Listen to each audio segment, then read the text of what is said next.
Welcome to the story. Don't forget to like, subscribe and support me.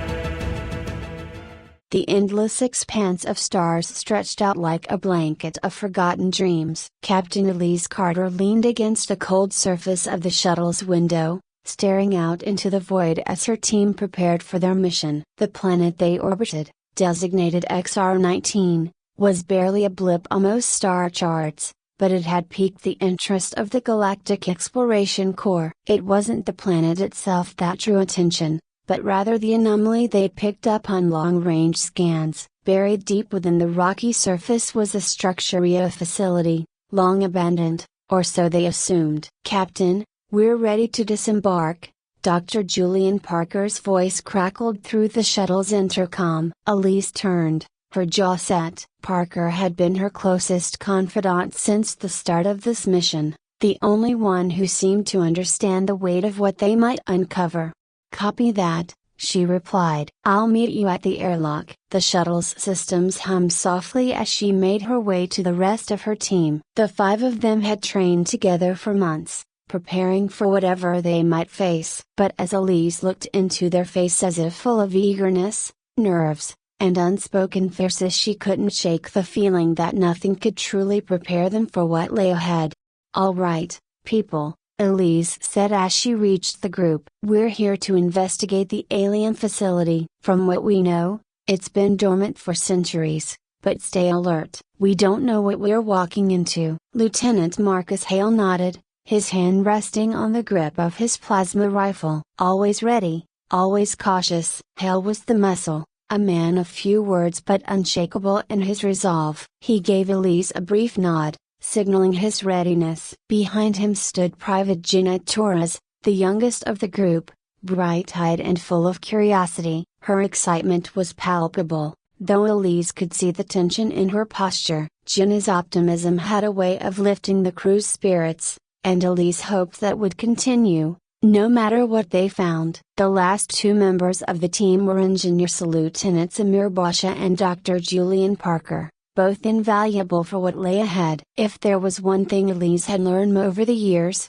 it was that engineers often held the key to survival in alien environments, and Parker, with his deep knowledge of temporal physics, would be instrumental if the facility's technology was as advanced as they suspected. The shuttle touched down on the barren surface with a soft jolt, the landing gear settling into the dust. As the doors hissed open, Elise could feel the shift in atmosphere. The planet's thin air was cold, devoid of any trace of life. The silence pressed in on her, unnerving and suffocating. "Let's move," she ordered, and the team stepped into the unknown. The entrance to the facility loomed ahead, partially buried beneath layers of rock and dust. It had an ominous presence, as if the very ground around it had been altered by the alien technology buried within. The door was massive, its surface etched with symbols they didn't recognize. As Parker scanned the structure, his brow furrowed. "This material. It's not like anything I've seen before," Parker muttered, more to himself than to the team. He ran his hand over the smooth surface. "Definitely alien, but there's a resonance. Almost like it's alive?" Jenna finished his sentence, her voice tinged with awe. Elise glanced back at her. "We'll find out soon enough." Basha stepped forward with a handheld scanner, searching for a way to open the door. He tapped a few buttons, and with a low rumble, the door began to slide open, revealing a dark corridor that stretched into the facility. "Stay close," Elise instructed. "We move as a unit." The team descended into the facility, the oppressive silence only growing deeper the farther they went. The corridor was narrow, and the walls glowed faintly with a strange, pulsating light. It felt like walking into the belly of a sleeping beast. "There's power here," Parker observed. "Some kind of automated system must still be operational." Elise nodded, though her instincts screamed for caution. This wasn't just some forgotten structure, it was waiting for them. As they ventured deeper,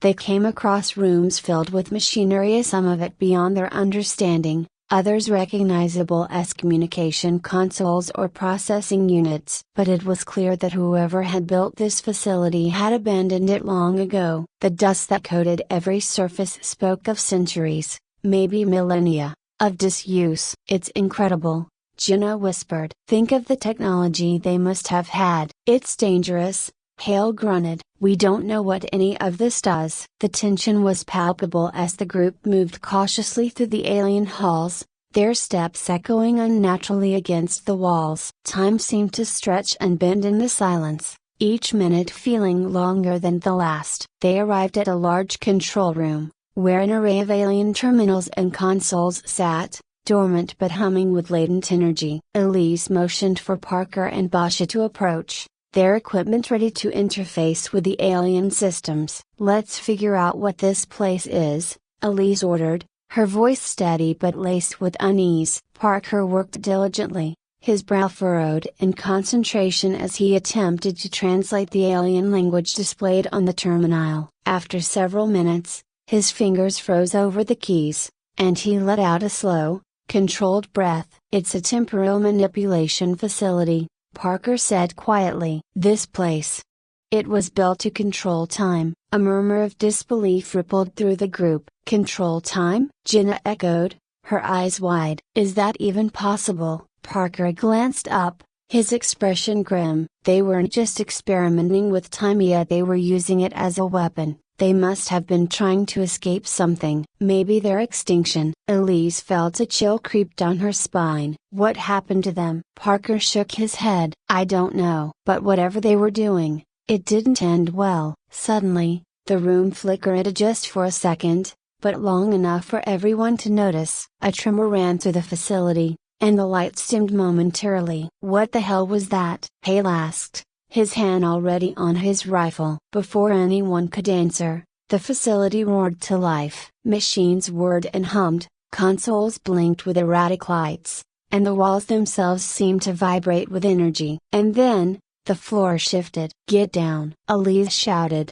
but it was too late. The team was thrown off their feet as the room began to spin. It wasn't just the room, thought time itself seemed to twist, each second warping into the next in a chaotic, spiraling vortex. They were no longer standing in the control room, they were caught in a liminal space where past, present, and future collided. Elise gasped for air as she tried to regain her bearings. The world around her twisted, fragmented, and then solidified. When it stopped, she found herself back at the facility in Transia, standing at the doorway, staring at her team, who were just as confused as she was.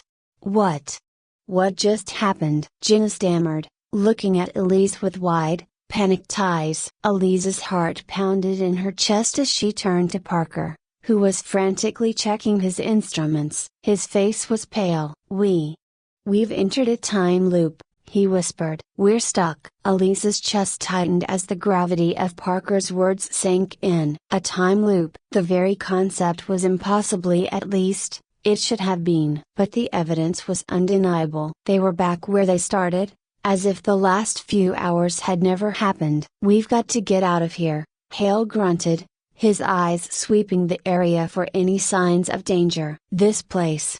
It's not natural." Elise nodded, her mind racing. She could see it in the faces of her crew, while the confusion, the fear. This wasn't just another mission anymore. This was survival. Her instincts kicked in, the years of training taking over. "Stay calm, keep the team together, figure out a way out." Simple, in theory. "All right, we retrace our steps," Elise said, her voice steady despite the unease creeping through her. "Parker, keep an eye on those readings. If we're caught in a loop, there has to be a pattern, a way to break out of it." They moved again, more cautiously this time. Every corner of the facility seemed more foreboding than before. The shadows cast by the alien technology loomed large, and the previously silent hum of the machinery now felt like an ever-present pulse, as though the facility itself was alive and watching.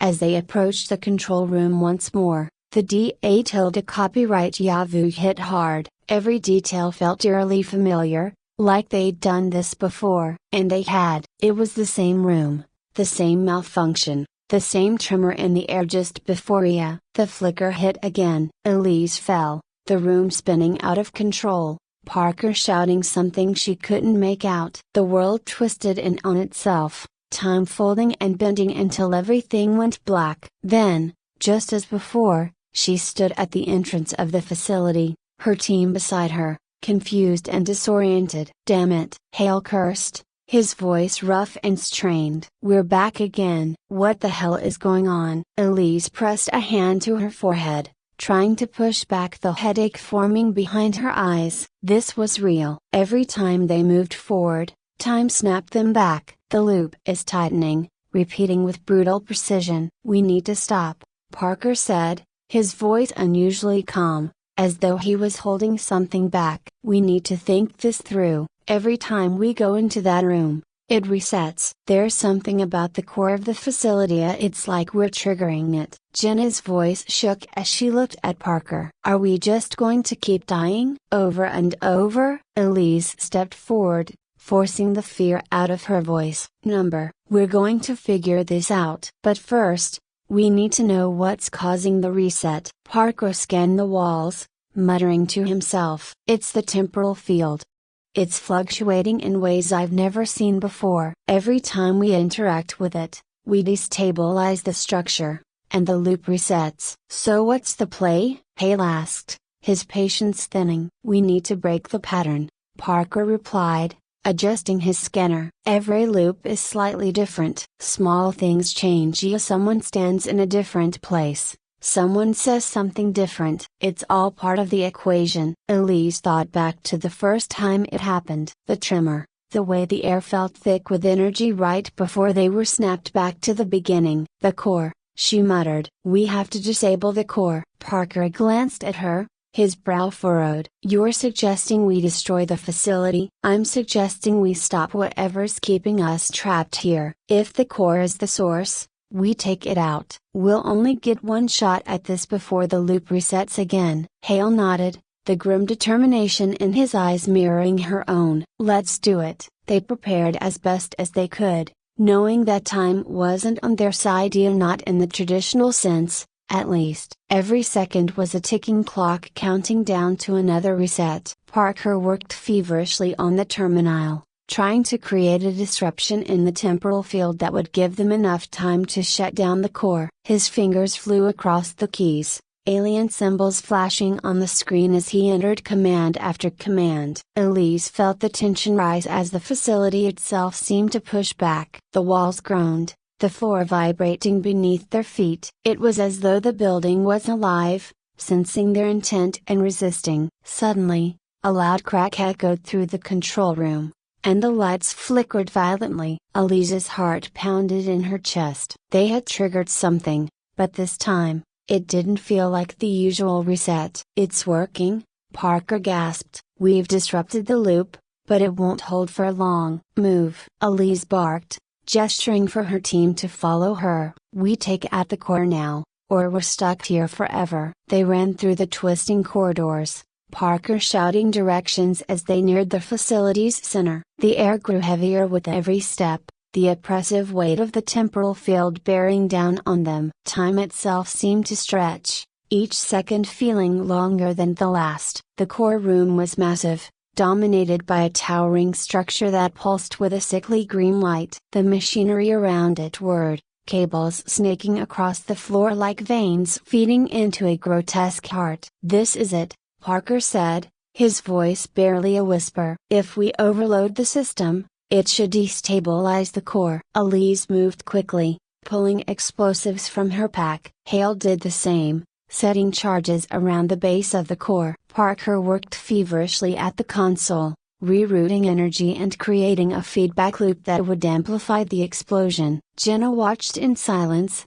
her hands trembling as the reality of their situation set in. "We've got one shot at this," Elise said, her voice tight. "Once the charges are set, we run." The moment the final charge was in place, the facility began to rumble, the vibrations growing stronger by the second. Elise's heart raced. They had seconds before the whole place went up in flames. "Go!" she shouted, and the team bolted for the exit. Time itself seemed to warp as they ran, the corridors stretching and shifting around them. The facility was fighting back, trying to drag them into another loop, but Elise refused to let it win. She pushed herself harder, her legs burning as she sprinted toward the entrance. The explosion came without warning, a deafening roar that shook the entire planet. The force of the blast threw Elise off her feet, and for a moment, everything went black. When she opened her eyes, she was lying on the cold, rocky surface of the planet, the sky above her a pale gray. Her ears rang from the explosion, and her body ached, but she was alive. Slowly, she pushed herself to her feet, her gaze sweeping the area. The facility was gone, reduced to rubble. The once imposing structure had been obliterated, leaving nothing but a smoking crater in its place. Elise staggered forward, her breath coming in ragged gasps. The team. Where was her team? Parker was the first to appear, limping toward her with a look of dazed disbelief on his face. Behind him, Hale and Jenna emerged from the dust, battered but alive. They were all there, all accounted for. "We did it," Parker said, his voice weak but triumphant. Elise nodded, though a nagging doubt gnawed at the back of her mind. They had destroyed the facility, broken the loop, but the memories of the countless resets still clung to her like a shadow. Had they truly escaped? Or was this just another illusion, another trick of time? She couldn't be sure. None of them could. As they stood in the aftermath of the explosion, staring at the ruins of the alien facility, Elise felt a strange sense of unease settle over her. Time was a fickle thing, unpredictable and unforgiving. Even with the facility destroyed, its effects lingered in ways they could never fully understand. But for now, they had won. For now, they were free.